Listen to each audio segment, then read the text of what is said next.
Hello, welcome everyone to Global Voices. We're going to just give it a couple seconds, let people log in.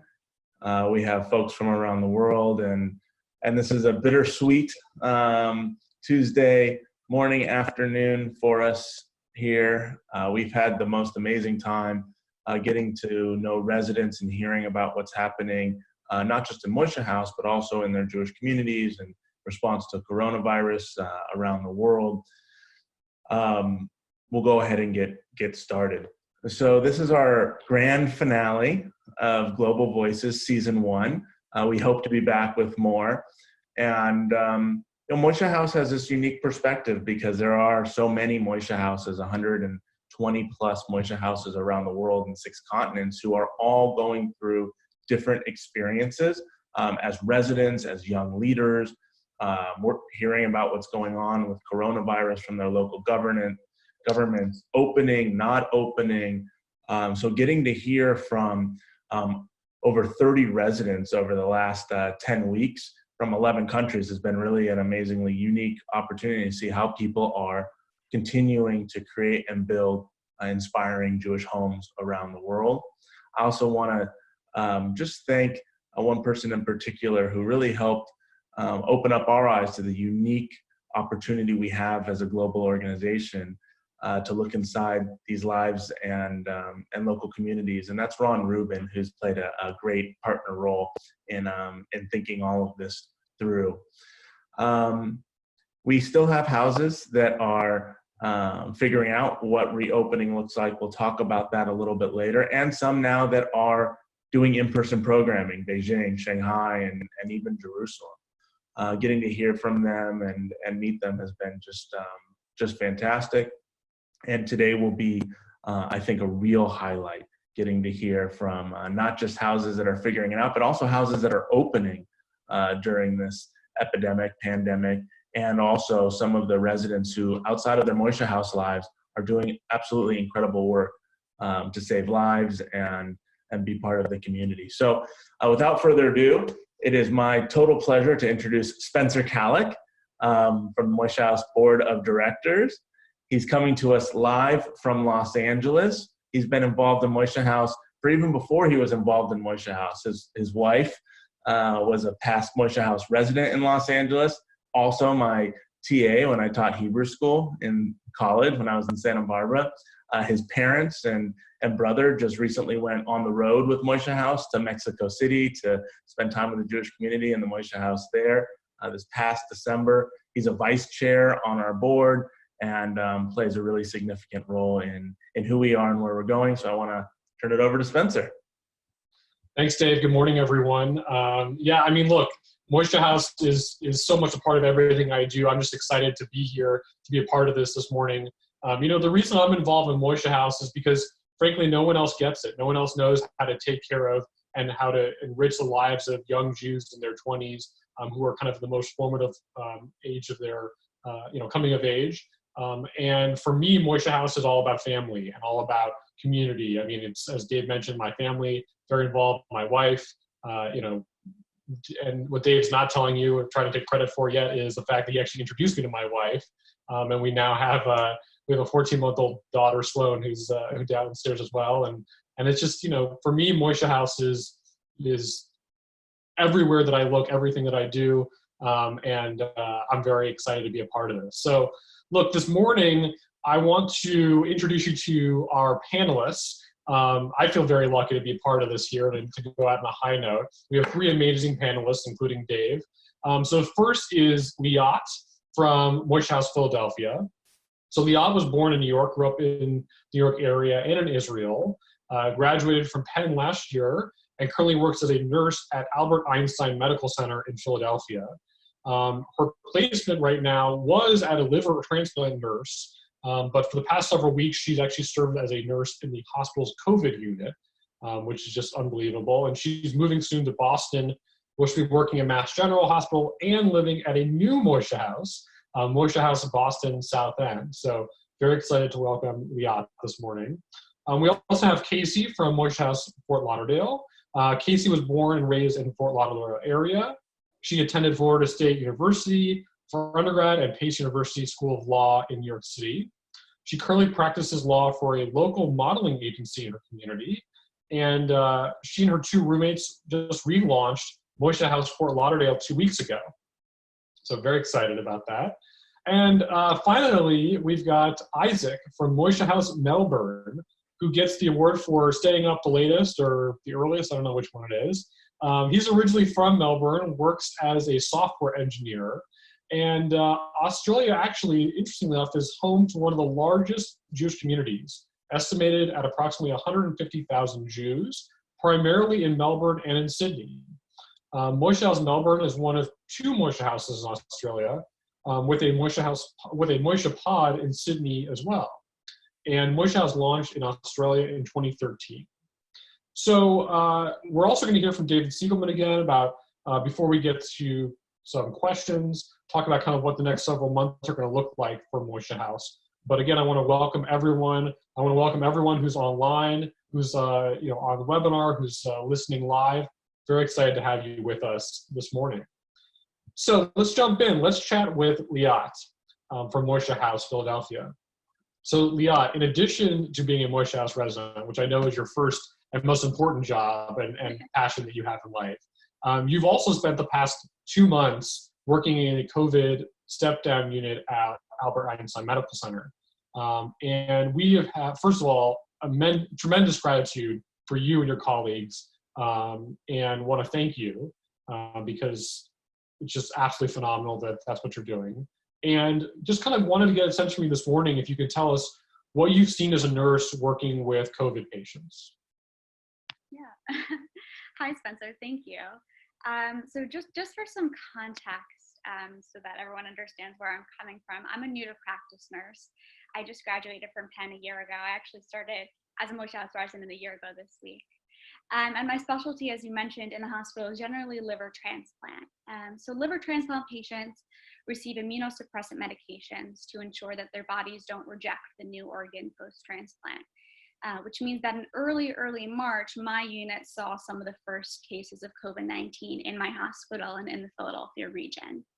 And my day-to-day changed pretty drastically in two specific ways that I'd really like to share.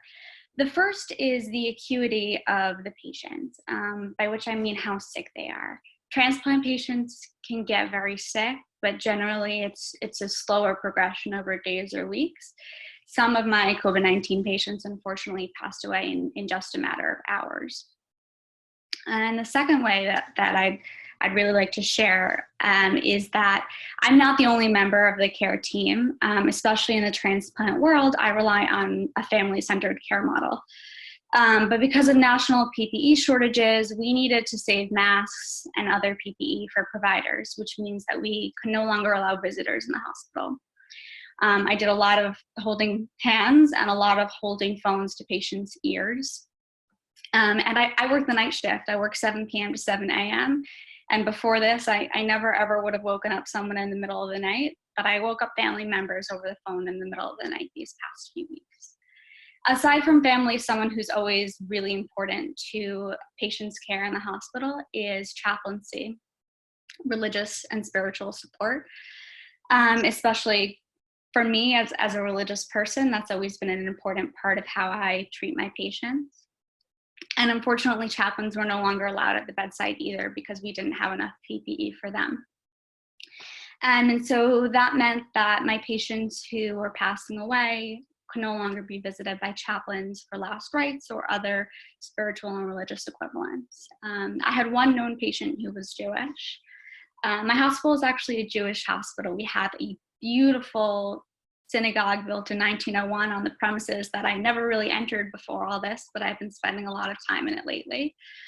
And in particular, my one Jewish patient who passed away, I spent a lot of time with this patient after they passed, saying some of the psalms and some of the prayers that are traditionally said, when we care for Jews after they pass away. So those are really just the two ways that my day-to-day has changed. And it's getting better every day, and I'm hopeful that it continues in that direction. Wow. I mean, first of all, thank you again. It seems like not enough to say thank you, but again, thank you. And I just wanted to, as I hear your story, I'm also mindful that you're also, not in addition to like saving lives, you're also a Moishe House resident, and soon to be resident in the Moishe House Boston. So I'm curious, what inspired you to be a Moishe House resident, and how have you seen Moishe House be important for people before and during this crisis? So before I get to that, I'll just say that Moishe House, for me personally, coming home to my roommates and coming home to events, virtual events these days, has been an absolute lifesaver for me and an enormous source of support. But how did I get involved in Moishe House? I didn't hear about Moishe House until a few months before I applied to be a resident. My friend from Camp Vermont and now roommate Hannah, she's the one who introduced me to Moishe House. And it just sounded perfect. I'd always been involved in Jewish life. I went to a Jewish day school. I did the whole camp thing. I was very involved in leadership at Hillel, at my parents' synagogue.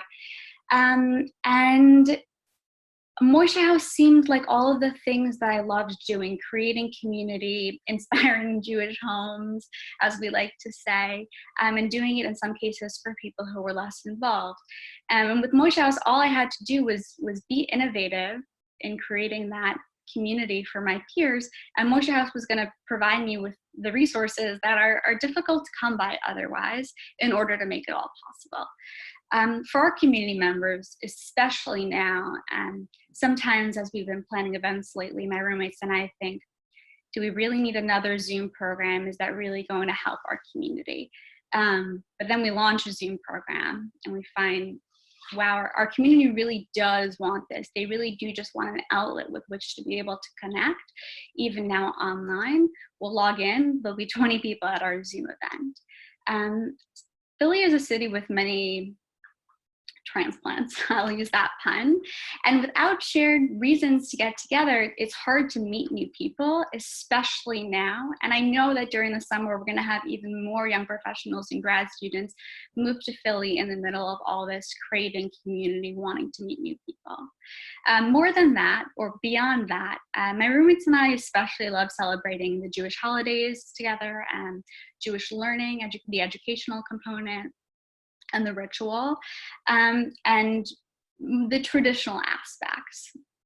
And I think that those things are really difficult to become involved in before you have a family and kind of join a synagogue. And so one of our goals is to help people in Philly with that aspect too. I'll just add one more thing, that for me personally, from a professional development standpoint, my family has always been involved in Jewish leadership. My parents are on several boards of Jewish organizations. As I mentioned, I was very active as a leader in Hillel in college. And when I was graduating college, I was worried that I wouldn't have that chance to continue to be a Jewish leader until I had a family and was part of my own synagogue. And so I'm really grateful that Moishe House kind of provides the opportunity for me personally for that Jewish leadership professional development, whether it's leaving me to plan these events on my own, or whether it's my house manager helping me create ideas, or all of the retreats and stuff we have on the side. Moishe House has been incredibly impactful to me in that way. Amazing, amazing, very exciting. So I want to thank you so much, Liat, and I also want to say a quick hello again to everyone on Facebook Live and all the Facebook Live watch parties. I know that people are watching because I'm getting text messages from all over the world, including even one from Berlin just now, which is exciting. So just a reminder, you can submit questions for our speakers in the chat. Feel free to shoot us some questions. The harder the questions, the better, because I know our panel can handle it this morning. Let's skip over to Fort Lauderdale, Florida. Casey, you and your roommates relaunched Moishe House Fort Lauderdale 2 weeks ago, right in the middle of this global lockdown, which is, I mean, I'm excited to hear more about it. But you're not alone. We've seen several groups form and relaunch Moishe Houses during this time. So why did you want to launch your Moishe House during the quarantine? Thank you, Spencer. It's something we gave a lot of thought to. It's really a weird time, and the whole concept of Moishe House as it existed was about getting together in person. So overall, finding Moishe House and this opportunity right now has been actually uniquely special. We think it forced us to think about what we wanted to create and who we wanted to engage with in a whole new way, in a time where it may have been easy to feel alone or isolated, we found ourselves looking back through the people who we haven't spoken to in a long time, reconnecting and updating them on our next step with Moishe House Fort Lauderdale. And beyond this, there's a lot of Jewish young adults in the Fort Lauderdale area, and in many ways, the Las Olas Chabad was really the only kind of option for people our age. And for my roommates and I, we love our city. We really want to be here. This is where our families are, where I want to raise a family. And I know a lot of people that maybe moved out of town are definitely moving back. So before we launched Moishe House, we had aspirations of being something similar to a Moishe House already. My roommates and I wanted to have a home where people could meet and be together, always feel welcome here. And we're excited to be building that now together. We want to be a destination for Jewish content and spirituality, plus social fun programming. And our vision for Moishe House is to really offer whatever you can't get at your own home. Awesome. Okay, so now you've launched a Moishe House, and you're going to plan your virtual programming. How do you do that? Like, how does that work? In many cases, your participants are people you had never even met before. How does that work? Yeah, so we had to think about that because there are a lot of returning Moishe House members in the Fort Lauderdale area. So we started with a few things. We did a virtual open house housewarming party. We wanted to keep it really local, so we invited our local friends, potential partners, community members of the previous Moishe House Fort Lauderdale. We wanted to keep the list for this event very local so we could have a real honest conversation about what our community wants and needs from us. We thought that was really important. And everyone shared a lot of feedback and suggestions, and we have so many ideas now. For our housewarming party, we also did an MTV crib style video. Since we can't have people over yet, we wanted everyone to see our home and get to know us better. We even had a Carol Baskin show up at the end. And that's our cat Rue. So we're gonna go to Casey's room.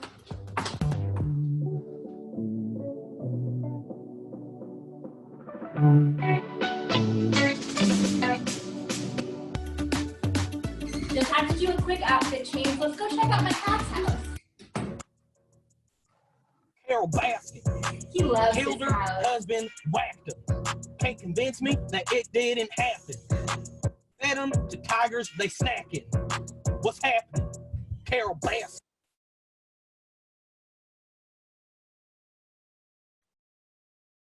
Amazing. Well, awesome. I'm very excited to see what comes from Moishe House Fort Lauderdale. That's going to be very, very cool to see. So let's skip over the pond here. Let's go to Isaac in Melbourne. First of all, again, thank you for staying up late or early. I don't know what it is there. 1 a.m., 2 a.m. in the morning. You are our first guest from Australia on Global Voices. And for us in North America, Australia seems so far away, but we've all been affected by this crisis. And ultimately, Australia has experienced relative success in combating the spread of coronavirus. And we understand things may begin to be opening up kind of soon. So tell us kind of what's the environment like in Australia and for you personally? Well, thanks, Spencer, for that introduction. Well, I mean, Australia is unique, I think, in that we responded very quickly, and I think it was a very good response. I mean, we're an island in the middle of the ocean, so we have some relative advantages compared to other more closely connected countries like those found in Europe, like Italy. But I think that the government, they enforced regulations and they limited public gatherings, and we had social distancing requirements. I think that things like that were very important for encouraging people to take it seriously. I think that was one of the biggest issues in the beginning. Following on from that, we had to stop our in-person programming towards the center of March, which was only a few weeks after we reopened in Melbourne. We had a few in-person events beforehand that were very successful. Unfortunately, we couldn't run them anymore, and we had to transition to virtual. But I think we had a good response. I mean, as good as you can have, given the circumstances. And I look forward to having in-person programming. And like you said, restrictions were lifting a little bit. And they're every single day they're changing. And I think that maybe at some point in the very near future we'll be able to have some in-person events. I think that it's important to have in-person events, but like Casey and Liad have mentioned, it's also really important for the community to have a outlet which they can just a constant presence which reminds them that they are a part of something, and that there is this constant relationship with Moishe House that can support them if they need it. Definitely. So you guys relaunched just before the crisis, and I'm curious, what lessons have you learned about what Melbourne's Jewish young adults need, and how are you engaging your community during this time? I think that's a very interesting question. I think it's applicable to every Moishe House across the world. What we really need in Melbourne is what every community needs, which is to provide an environment in which young adults finish off with youth movements and sports. They finish off with university engagement, and they're still too young to properly form opinions about family, or they're just engaging in their professional life, and they're looking for something to provide them with that sense of like intrinsic identity beyond just what I do or where I've come from. It's more like who I am and what matters to me. And I think that Moishe House is perfectly suited to fit that niche, and it's almost too perfect in some regards. And I think that the Melbourne Jewish community in particular has been crying out for something to particularly fill that gap between like 24 years old and even 29, 30. And I think that what we've realized is that our community, they don't have expectations of particular programs. We've been running programs that have been centered around social interaction. We've also been doing programs such as delivering food to people on Shabbat, or in particular this week, we have some bakery-made cheesecakes for Shavuot, and people really love those. And we do this in partnership with the local Chabad. And we find that recipients really enjoy just the sense of something small, but it's a combination of being thought of, being considered by Moishe House, and also having that nice little, that little treat. I think the thing that really has called out to me is one of the benefits of this, which is the opportunity to connect with those that might not have as much of a chance to attend in-person events. One in particular was a community member of the Jewish community in Melbourne who recently moved to Canada, and he wouldn't be able to attend in-person events. And now that there's a virtual opportunity, he was able to attend one of our events, and he said to me after the event that it was really nice to feel like he was still a part of the community, even though he was far away. I think that's something good to come out of this, along with a few different leadership opportunities for professional development, in particular, attending webinars from other community groups. And you mentioned that we reopened recently, and I think something that I want to focus on in this time of need is our ability to be reborn in a way out of this. So I know we just restarted, but I think having this buffer is important for establishing really critical components of a successful organization. And Moishe has strong values, and they have a strong mission. But local Moishe has still have to find a way to associate what part of that they push most strongly. I think in times of crisis like this, it's really important to push a sense of presence and welcomeness and safety. And there's a lot of spiritual safety and personal safety in the Jewish community. And that's something that I've always really found beautiful about Moishe House.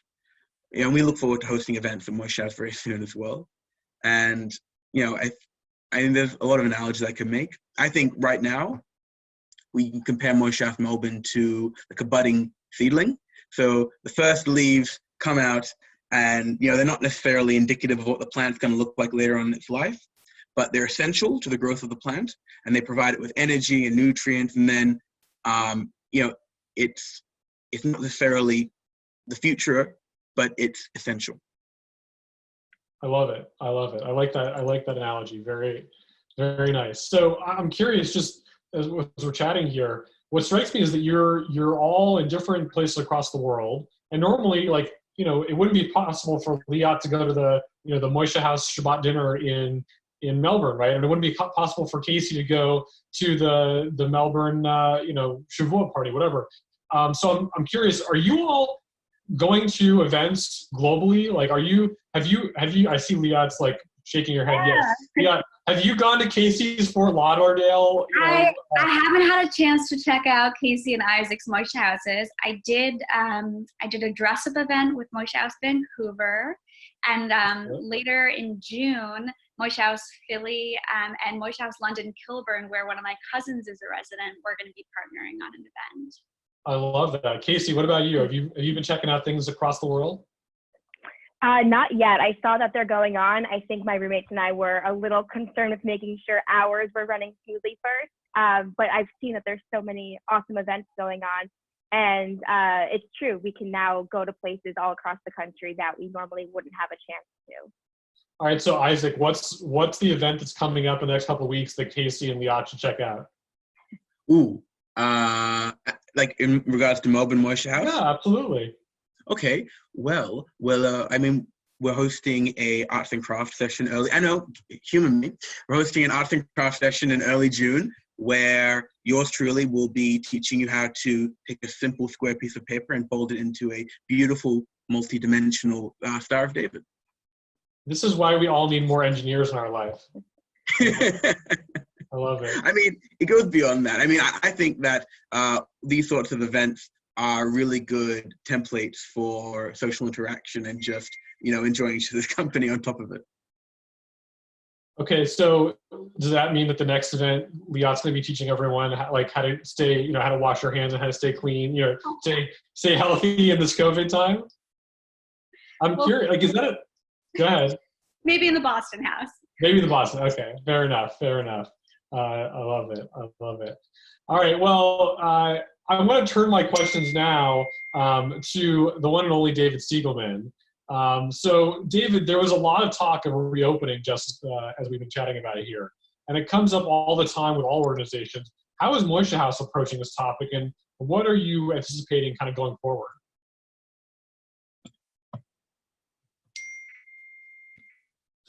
Thanks, Spencer. This is a complicated one. We're in unprecedented times where we have to sort of figure this out as we go. The really fortunate thing about Moishe House is that in so many ways, like, we're built for this. We're built to withstand this type of disruption for a number of reasons. One is that the residents, the folks living in Moishe House, are just incredible young leaders. We're hearing from Casey and Liat and Isaac about sort of their houses and what they're thinking about, what they're doing, and knowing that, like, those are the people in charge makes it a lot easier for us to have faith in the process, because we're getting a lot of really good input. And Moishe House is home based, so we're able to follow a lot of the local government guidelines as well. We're trying to not be aggressive in the reopening. But rather than picking any dates, we're actually just looking for what conditions need to apply in a local community for it to be okay to reopen a Moishe House. And so for us, in order to even consider doing in-person programming, the local community and the government has to have recommendations that allow for at least 15 people to gather, both indoor and outdoor. So we're seeing some that say, okay, you can gather outdoor, but not indoor. We need both of those conditions to apply. And then we're working on putting together the sort of equipment and materials that the houses will need in order to have a safe space and a healthy space for their community. And in ways like that, like, we can look at the news, but we can also consult with Liat and take a look and say what's going to be needed and necessary. And we are going to continue virtual programming. One of the great things that we've seen is that there's been positive outcomes.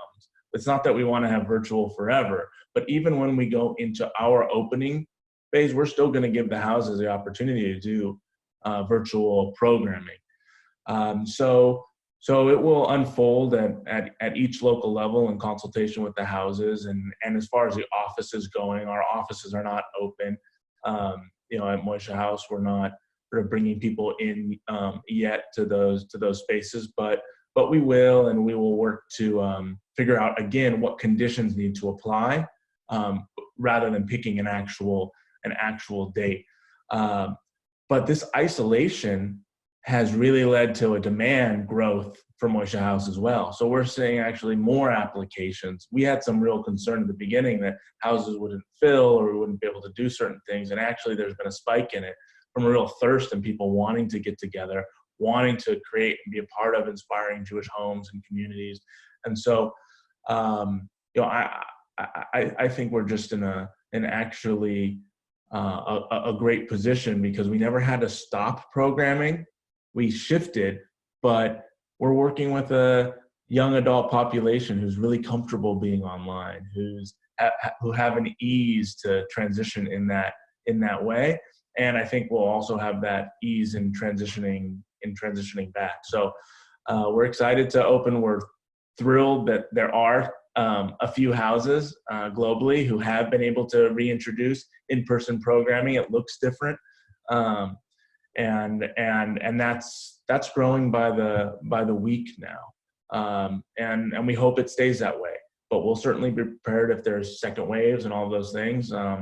We have things in place. The last thing I'll say is that Moishe House has really grown our ability to do in-person gatherings beyond the houses, retreats, learning retreats, resident conferences. We had a trip called 4HQ, 4 Hatikva questions that we're going to Israel. This summer we had a Up Close Germany program trip plan, and those will have to wait until both flying is safe and easy and gatherings of 100 or more are allowed. So we're figuring out all sorts of variable ways to put those in place as well. Thanks, David. Appreciate it. So we're gonna switch to a couple audience questions here. And again, for those of you online or who are texting any one of us during this and kind of making fun of us at the same time, feel free to shoot us a text, and we'll make sure to get your tough questions answered. So my first question, maybe tough, maybe not so tough, we'll see, is for Liat. And I'm curious, Liat, there's been a lot of questions about your work in the medical field and how to support our first responders, our nurses, our doctors. And I've seen a lot of people they have different cities going out at 8 o'clock at night and clapping and yelling and screaming, and some people think that's awesome, some people think that that's not enough, some people are kind of in the middle. So I'm curious, what's been the most meaningful way people have supported you during this time? I remember about 2 weeks after Passover when I was really doing, instead of my normal 3 12 overnight shifts a week, I think I did 5 that week, maybe even 5.5 shifts that week. I woke up at about 4 p.m. in the afternoon after a bunch of shifts in a row. That's my normal wake up time. And I heard noises outside my window, my roommates, Neil and Jeremy. And I kind of wondered who they were talking to. So I was all sleepy in my pajamas. I walk outside, and one of our community members is standing like probably more than 6 feet away from our front porch, just chatting with them. She had brought these masks that she had sewn herself for us. And that, to me, just the simplest checking in on us to see how we were doing is the best way that I personally have been supported throughout this. I appreciate the big shows of clapping at 8 p.m., even though I'm usually working then. But the simpler, just checking in text messages, just checking in, being able to walk by our house to see how me and my roommates are doing, has been the best way that I've felt appreciated throughout all of this. I love that. It usually is the simplest thing, right? Yeah. So I'm curious, Leah, we've heard a lot about COVID and antibodies and plasma. Can you tell me a little bit more about that treatment, right? Is plasma, should I be donating plasma, or and how does that work? I mean, I'm a simple guy, right? I went to law school, I didn't go to medical school, I was afraid of blood. So help me out here, right? What should I know? Yeah, short answer to that is yes, absolutely. You should be donating plasma. You should be making an appointment with your local Red Cross to donate blood right now. My patients really, really need that. So what plasma is generally in response to illness, the way that our immune system works is it creates antibodies which help to fight off illness if ever we catch something again. At baseline, that's how the immune system works. And with these antibodies, they're able to recognize those same foreign invaders, viruses, bacteria, if we are ever presented with them again. And so in past outbreaks, or in past when we've been faced with diseases where we're not quite sure how to treat them with medications, we have taken the antibodies out of survivors of these illnesses and given them to people who need them in order to fight them off in their own bodies. And antibodies are found in the part of the blood that we call plasma. So you might have heard the words convalescent plasma. My own family actually had COVID-19, my father and some of my siblings, pretty early on, around the Purim holiday, even before Passover. Thank God they were all fine and recovered. And a couple weeks ago, actually, they all donated plasma. They actually donated plasma after I took one of my off nights from work and volunteered at a local Jewish drawing blood from people who had recovered to test them for antibodies to see if they were eligible to donate. So I drew my father's blood. It was first for me in a pretty scary moment.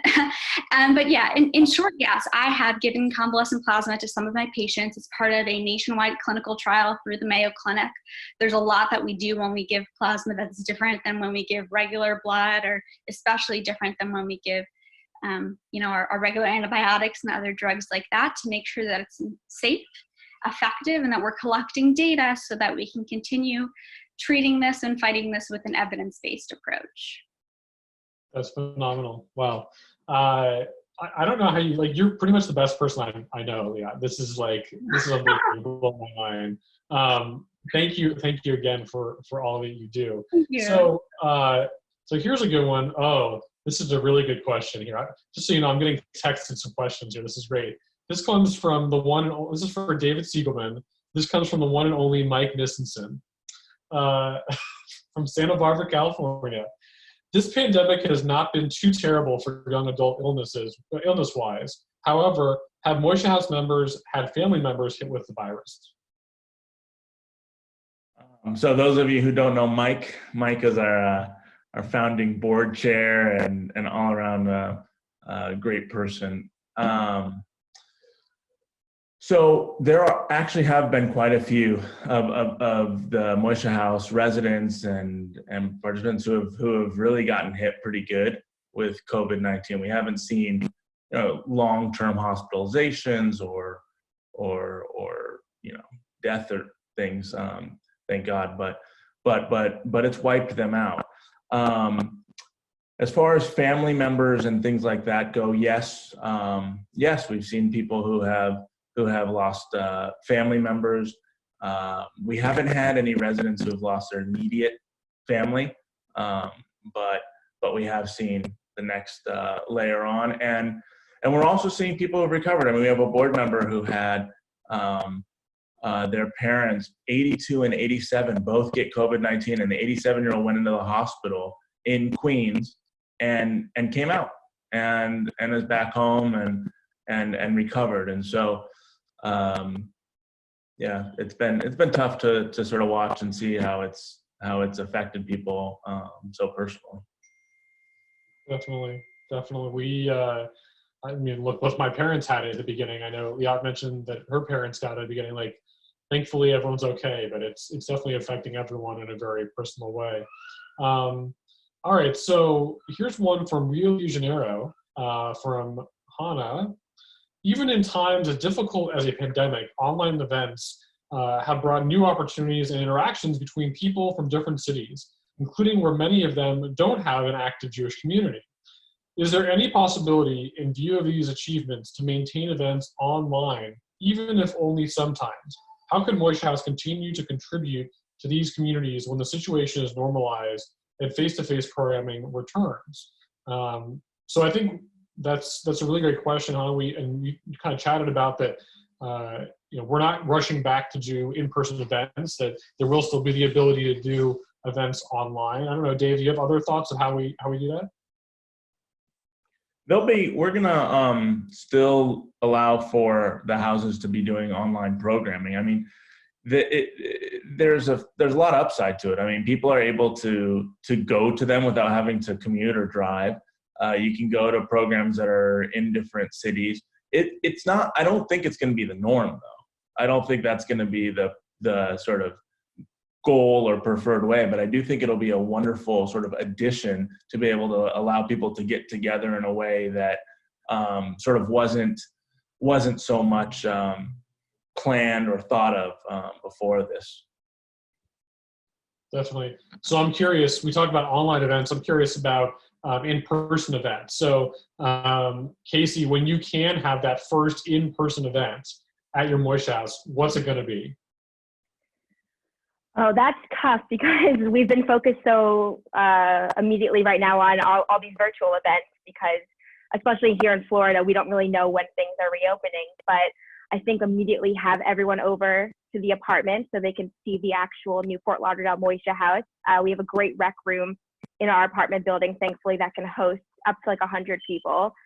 So I think just having everyone come, doing a real mixer because we have so many new members and so many older members. And I think it'd be great to have the new members learn a lot from the older members and vice versa. I love it. I love it. Isaac, now that the Melbourne's opening up a bit, what's the event that you've been like dying to do? You're like, we have to do this and it has to be in person. I cannot wait. Okay, well, I think I'll answer it two ways. The event that Moishe House Melbourne has been dying to do are events in regards to like discussions and panels where we get other members of the community who also volunteer in Jewish organizations, and we have a great discussion, hopefully with like wine and cheese and good food. Event that I'm dying to do is something to do with, gardening or horticulture. Like, I don't know, growing tomatoes from tomatoes sounds like a fun idea. But I think anything where you get to see a community member look on their face when either they think about something in a new way, or they look at something in a new way, or they're just like engrossed in the moment is an ideal event for me. I love that. I love that. Speaking about being engrossed in the moment, for those of you who don't know, we've just finished Expedition Nye, which was kind of our Camp Nine, but virtually, which was phenomenal. And our one and only David Siegelman actually participated in that, and apparently was not was not the winner of the 250 teams that did participate. So, David, as our last question, I'm curious: is there anything you would do differently in approaching that competition again next time? Yeah, we didn't quite win. I'm not sure we placed too high, but that's a learning experience. You gotta practice.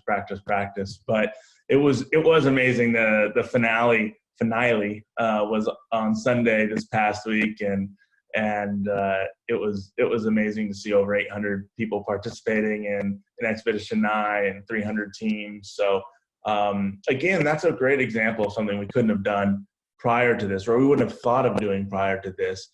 Camp had always been a very localized thing. You went to the camp, and we will bring that back. But the idea of having something where people from 30 countries could participate and did participate was amazing. So, like I said, this is bittersweet. We've heard from 30 residents from more than 10 countries about their sort of personal journeys, their house journeys, their leadership journeys, and they're dealing in a global pandemic journeys, all the while figuring out as we do together, how to create inspiring Jewish homes that not only continue during this this new way of living, but also will grow. And we've seen the demand increase. So this has been a really inspiring and exciting part of my week every Tuesday. I'll be sad to miss it, but hopefully it's just a break. This was a great way to finish the first season of Global Voices with Moishe House, and we'll actually have we're going to have Shavuot around the world, and there's been some great write-ups. So people who want to participate, there's going to be 20 houses from 10 countries participating and leading learning that'll start on Friday. So please, if you can join for that. And everything else, I appreciate people for signing on and coming in. 1 second, there was something here. A shout out to Sasha. And there was a beautiful picture of someone, a resident from New Orleans, whose grandmother gets to watch every Tuesday. I know my mom watches every Tuesday as well. So it's been a fun way to engage people in what we're doing at Moishe House around the world. So until then, whether you're a resident or not, I hope that you can find ways to stay healthy, safe, and create inspiring Jewish homes for yourself and others. Thanks so much. Thanks, everyone.